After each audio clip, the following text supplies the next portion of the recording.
नमस्कार, देशवा न्यूज देख रहे हैं आप। आपके साथ मैं अमित झा। देखिए, हेमंत सोरेन तीसरी बार मुख्यमंत्री पद की शपथ लेंगे, लेकिन इसकी नौबत क्यों आई? क्यों इंतजार नहीं कर सके? देखिए, हम लोग तमाम लोग जानते थे कि हेमंत के नाम पर ही चुनाव लड़ा जाएगा, लेकिन क्या चंपई सोरेन हेमंत के काम को आगे नहीं बढ़ा पा रहे थे? क्या हेमंत का फिर से मुख्यमंत्री बनना जेएमएम के लिए फायदेमंद है, या इसे बीजेपी एक इशू बना सकती है चंपई सोरेन के नाम पे? और इसे समझने के लिए हमारे साथ कौन है? देखिए, झारखंड के जाने माने पत्रकार, द फॉलो अप के वरिष्ठ रिपोर्टर सनी सरल। सनी, बहुत बहुत स्वागत है आपका देशवा न्यूज के प्लेटफॉर्म पे। और आप तो सब कुछ जानते हैं सियासत के अंदर की खबर। आखिर क्यों, जरूरत क्यों आन पड़ी? रिहा हुए, ठीक है, सिंपैथी कार्ड भी खेल सकते थे, लेकिन फिर से मुख्यमंत्री बनना और इतनी जल्दी ये डिसीजन लेना, क्या चंपई सोरेन एक खतरा बन सकते थे?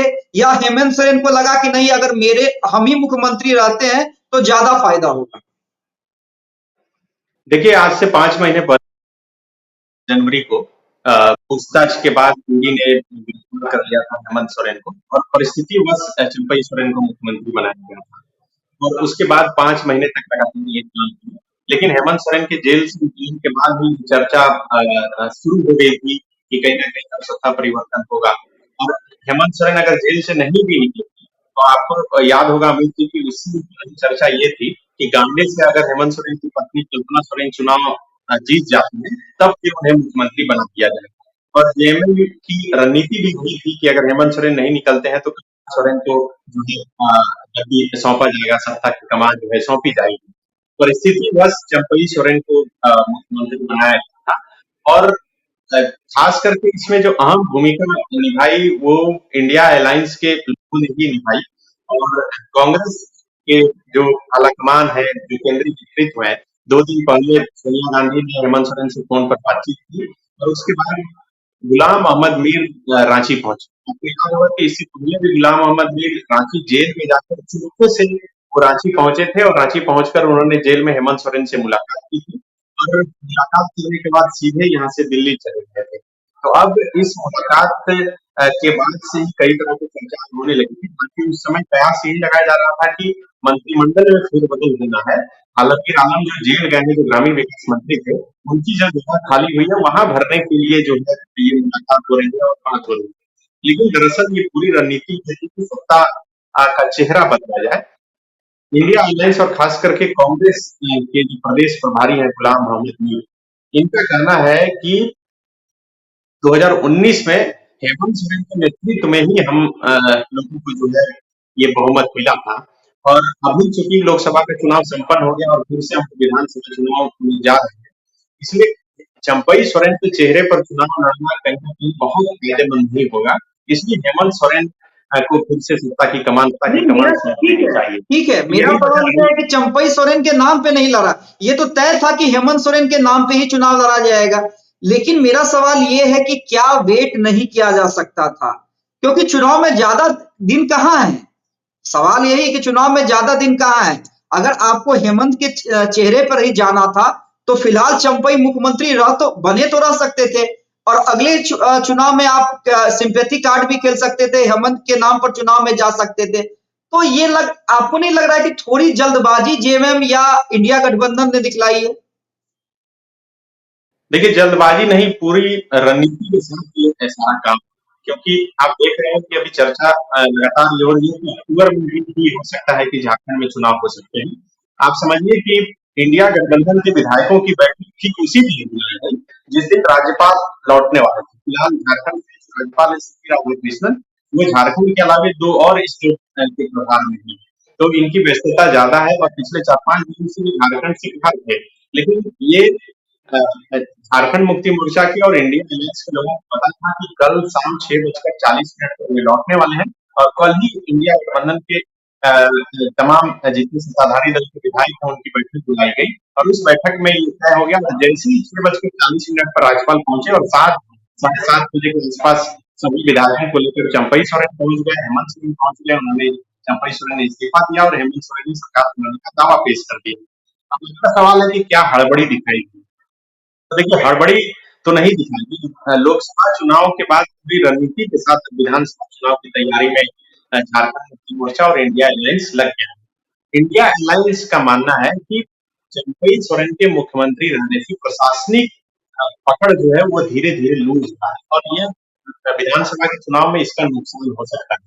जितना पकड़ हेमंत सोरेन के मुख्यमंत्री रहते प्रशासनिक पकड़ मजबूत रहेगा, उतना हो सकता है कि चंपई सोरेन के रहते नहीं रह पाएगा। और यही बड़ी वजह रही कि ये सत्ता का चेहरा बदला। और ये मैं फिर से कह रहा हूँ, ये बदलना तय है। हेमंत सोरेन जेल से निकल गए तो ठीक है, चेहरा बदल रहा है और वो मुख्यमंत्री बनने जा रहे हैं। अगर हेमंत सोरेन जेल में भी रहती तो कल्पना सोरेन को फिर सत्ता की कमान सौंप दी जाती। अब देखिए कि इतिहास उठा कर देखिए, अगर धार्मिक इतिहास जो झारखंड मुक्ति मोर्चा के लोग भी कर रहे हैं, राम भगवान को जब वनवास हुआ तो भरत जो है सत्ता पर बैठे, तो सत्ता पर खड़ाई होकर जो बैठे और जैसे ही राम लौटे तो फिर उन्होंने गद्दी जो है उन्हें सौंप दी।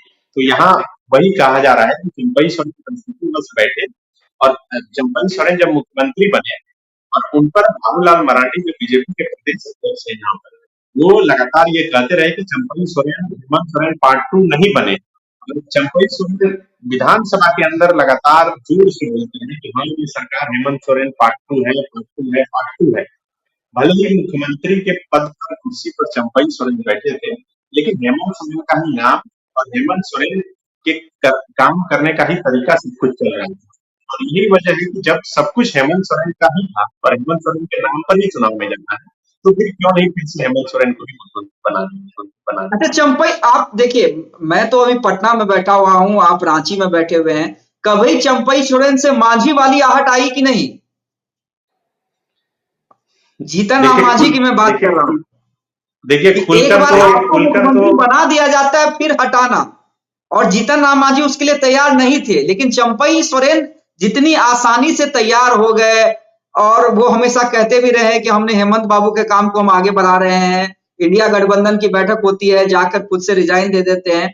तो कभी वो मांझी वाली बू आई कि नहीं चंपई सोरेन से आप लोगों को? देखिए आधिकारिक तौर पर ऑफिशियली नहीं कहा जा सकता है, लेकिन अनऑफिशियली तो थोड़ा तो एक कुर्सी ऐसा है खास करके मुख्यमंत्री का कि जो भी बैठता है मोह तो हो जाता है। और इसको आप ऐसे समझ सकते हैं कि अचानक से हेमंत सोरेन मुख्यमंत्री चंपई सोरेन ने 2-3 दिनों का कार्यक्रम जो है अपना रद्द कर दिया। जैसे ही ये निकलकर सामने आया मुख्यमंत्री आवास पर इंडिया गठबंधन के सभी विधायकों की बैठक बुलाई गई और उसके बाद मुख्यमंत्री चंपई सोरेन का 3 महत्वपूर्ण कार्यक्रम था। सुबह-सुबह उन्हें दुमका जाना था एक सरकारी कार्यक्रम में भाग लेने, पहले तो उन्होंने वो रद्द किया। दूसरे दिन यहाँ पर पीजीटी शिक्षक 1500 पीजीटी शिक्षकों की नियुक्ति होनी थी, उस कार्यक्रम को रद्द किया गया। और तीसरा वो अपने आवास पर जितने भी लोगों से मिलते थे हर दिन, वो मिलने का कार्यक्रम भी हो गया। ये खबर जैसे ही मीडिया में आई, हम लोगों ने चलाना शुरू किया कि विधायक दल की बैठक से पहले चंपई सोरेन ने अपने सारे कार्यक्रम रद्द कर दिए। तब हेमंत सोरेन चंपई सोरेन के आवास पर उनसे मुलाकात करने के लिए पहुंचे और वो उस मुलाकात के बाद ही ये बात लगभग साफ हो गई कि कहीं न कहीं अब सत्ता का चेहरा जो है बदलेगा और हो सकता है कि चंपई सोरेन को मनाने के लिए हेमंत सोरेन जो है उनके आवास पर पहुंचे। तो समझिए कि जिस दिन बैठक थी, कल जब मुख्यमंत्री आवास में बैठक चल रही थी, उस समय भी चंपई सोरेन सबसे लेट 12 बजे के आसपास वो पहुंचे और उनके पहुंचने से पहले मंत्री मिथिलेश ठाकुर उनके आवास पर गए। ऑफिशियली तौर पे कहा जा रहा है कि उन्हें मनाने के लिए गए थे, लेकिन आधिकारिक तौर पर ये सामने के तौर पर कहीं भी ऐसा नहीं दिखेगा कि वो कोई विरोध जता रहे थे। लेकिन चूंकि बहुत कम समय बचा था और इसलिए वो चाह भी रहे होंगे कि मुझे होने दिया जाए या काम करने दिया जाए। लेकिन चंपई सोरेन जब से मुख्यमंत्री बने वो इस बात को लेकर कृतज्ञ थे कि इसी परिस्थिति में मुझे चुना गया और मुझे मुख्यमंत्री बनने दिया। तो भविष्य क्या, चंपई सोरेन का भविष्य क्या? देखिए चंपई सोरेन, अब यहाँ पर कहा जा रहा है कल से ही चर्चा थी, कोऑर्डिनेशन कमेटी के चेयरमैन जो है चंपई सोरेन को बनाया जा सकता है और अब मंत्रिमंडल का विस्तार होगा, नए सिरे से तो मंत्रिमंडल में उन्हें जगह मिलती है या फिर नहीं मिलती है, नहीं, यही लेकिन देखना देखिए होगा, देखिए देखना होगा। आपको याद होगा सनी, मैं आपको थोड़ा यहाँ पे रोकना चाहूंगा। याद होगा जीतन राम मांझी जब मुख्यमंत्री पद से हटे थे और फिर से जब सरकार बनी थी कई सालों के बाद नीतीश और मांझी में रिश्ते मधुर हुए थे, तो ये चर्चा थी कि मांझी को मंत्रिमंडल में शामिल किया जा सकता है, लेकिन जीतन राम मांझी ने साफ इनकार कर दिया था ये कहते हुए कि मैं डिमोशन में तो नहीं आ सकता, एक बार मैं मुख्यमंत्री के पद पे बैठ गया हूं तो फिर मंत्रिमंडल में कैसे शामिल हो सकता हूं। तो चंपई सोरेन के साथ भी तो ये ईगो, देखिए एक ईगो तो हो ही जाता है कि जब आप एक अपर कुर्सी पर बैठ जाए, आप एक राज्य के सत्ता को चला रहे हैं और उसके बाद आपको एक विभागीय मंत्रालय या 2 विभागीय मंत्रालय दे दिया जाए, तो कहीं ना कहीं ये स्वीकार नहीं होता है। अब वो स्वीकार कर ले वो अलग है, मैं नहीं जानता, लेकिन क्या ये स्वीकार्य होगा चंपई सोरेन को कि एक बार आप मुख्यमंत्री रह चुके हैं फिर आपको किसी मंत्रालय का मंत्री बना दिया जाए। देखिए, कल से यहाँ चर्चा है कि कोऑर्डिनेशन कमेटी का चेयरमैन उन्हें बनाया जा सकता है। कोऑर्डिनेशन कमेटी का चेयरमैन अभी पिछली जो सरकार थी उसमें शिबू सोरेन के पद जो है उन्हें दिया जा रहा है। अब यहाँ तक रही कि नाराजगी की बात, और यहाँ बिहार और झारखंड दोनों की पॉलिटिक्स में बहुत अंतर है। झारखंड में ये है कि झारखंड मुक्ति मोर्चा के इंसान और झारखंड मुक्ति मोर्चा की पार्टी छोड़कर कोई भी नेता ऐसा नहीं है कि जो खड़ा हो जाए अपनी टीम पर। अभी आप देखिए कि लोकसभा चुनाव का ही अगर उदाहरण दीजिए, तो लोकसभा चुनाव में आप देखिए जो जामा के विधायक है सीता सोरेन, शिबू सोरेन की बड़ी बहू है, वह जेएमएम छोड़कर बीजेपी के सामने ही दुमका से चुनाव लड़ी हार गई। लोधी हेम्ब्रम जो बोरियो के विधायक है झारखंड मुक्ति मोर्चा के, वो निर्दलीय खड़ा हो गया राजमहल सीट से, वो चुनाव हार गया। चक्र लिंडा जो जेडीयू के विधायक हैं, वो लोहरदगा से चुनाव लड़े और वो हार गए। तो इससे पहले हेमलाल मुर्मू जो बहुत बड़े नेता हैं झारखंड मुक्ति मोर्चा के, वो जेएमएम छोड़कर बीजेपी में चले गए थे। वो लोकसभा चुनाव कई बार हारे, विधानसभा चुनाव कई बार हारे, अंत में वो फिर से झारखंड मुक्ति मोर्चा में चुनाव हारे। तो कई ऐसे बड़े नेता और नाम हैं, और यही वजह है कि जेएमएम कहती है कि कोई कहीं चले जाए, लेकिन मेरा नाम, पार्टी का नाम और पार्टी का सिंबल के बिना वो कहीं टिक नहीं सकता। और मुझे लगता है कि चंपई सोरेन के सामने भी यही स्थिति है। लेकिन एक यहाँ पर बात हो सकती है कि झारखंड में जो राजनीति होती है वो कोल्हान वर्सेस संथाल की होती है। तो चंपई सोरेन कोल्हान से आते हैं, तो कोल्हान में एक थोड़ी नाराजगी तो बहुत इस बात को लेकर कि 2-3 महीना बचा था और उससे पहले चंपई सोरेन को पद से हटा दिया गया। अच्छा, ये नाराजगी को बीजेपी कैसे भुनाएगी? भले ही चलिए चंपई सोरेन ने स्वेच्छा से मान लीजिए कि त्याग दे दिया हेमंत सोरेन के लिए, जेएमएम के लिए, लेकिन बीजेपी कैसे भुनाएगी जो जिस नाराजगी की आप बात कर रहे हैं? देखिए और या चंपई भुनाना शुरू कर सोरेन दिया है। बिल्कुल भुनाना शुरू कर दिया है। चंपई सोरेन को मुख्यमंत्री पद से हटाने की जैसे ही ये खबर निकल कर सामने आई, और उसके बाद बीजेपी के प्रदेश अध्यक्ष बाबूलाल मरांडी का ये बयान दिया कि कोल्हान टाइगर को चूहा बना दिया गया। चंपई सोरेन को कोल्हान टाइगर यहाँ पर कहा जाता है, और उन्होंने टाइगर को चूहा बनाया और एक प्रतिक्रिया उन्होंने दी। एक तो वो आक्रामक बयान हो गया, और दूसरा एक सिंथेटिक कार्ड भी बीजेपी की तरफ से खेला जा रहा है। जब से चंपई सोरेन बने मुख्यमंत्री, तब से ही बीजेपी इस मोड से उन पर अटैक करती थी कि ये चंपई सोरेन से आग्रह होगा कि वो हेमंत सोरेन की राह पर नहीं चले, पार्ट टू की सरकार वही बने। लेकिन वो लगातार कहते रहे कि हाँ ये हेमंत सोरेन पार्ट टू की सरकार है, पार्ट टू की सरकार है। तो बीजेपी अपने हिसाब से इसे बुलाने में लगी है। अब उन्हें कितना फायदा होता है या नुकसान होता है ये तो देखना होगा, लेकिन इतना जरूर कहा जा सकता है कि हेमंत सोरेन भी जब जेल से बाहर निकले, तब उन्होंने कहा कि अगर मैं जेल में होता तो बीजेपी में कोई दिया दिखाने वाले भी लोग नहीं थे। तो हेमंत सोरेन भी इस बात को समझ रहे थे कि जेल में रहने के बाद उन्हें ज्यादा सिंपैथी मिला, सिंपैथी वोट मिला।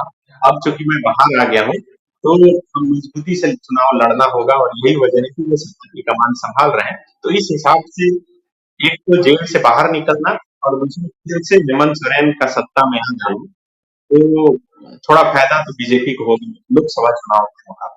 अच्छा, एक आखिरी सवाल चलिए, क्योंकि अभी पॉलिटिकल गहमा गहमी है, आप भी लगातार व्यस्त है।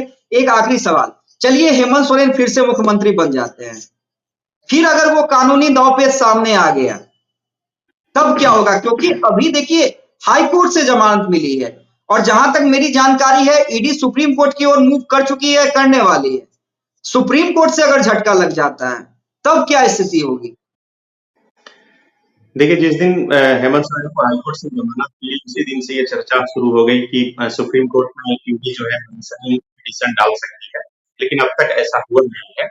जो विश्लेषण करता है, वो इस हिसाब से विश्लेषण करती है इस पूरे मामले को कि जिस तरह से लोकसभा चुनाव का परिणाम रहा और ये स्पष्ट हो गया कि हेमंत सोरेन को जेल में डालना ही भारी पड़ा और यही वजह है कि सभी 5 एसटी रिजर्व बीजेपी के उम्मीदवार हैं वो आ रहे हैं।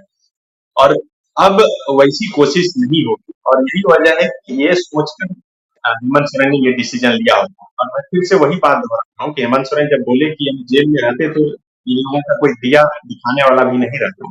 इसका मतलब है कि सोच के सत्ता पर आ रहे हैं कि अगर फिर से वैसी कोई हरकत हुई, चाहे केंद्रीय एजेंसियों की तरफ से या बीजेपी के पर आरोप जिस तरह से लगाया जाता है कि वही लोग कर रहे हैं, तो कहीं न कहीं फिर उन्हें फायदा मिलेगा और यही सोचकर और रणनीति के तहत फिर से वो सत्ता की कुर्सी पर बैठने जा रहे हैं।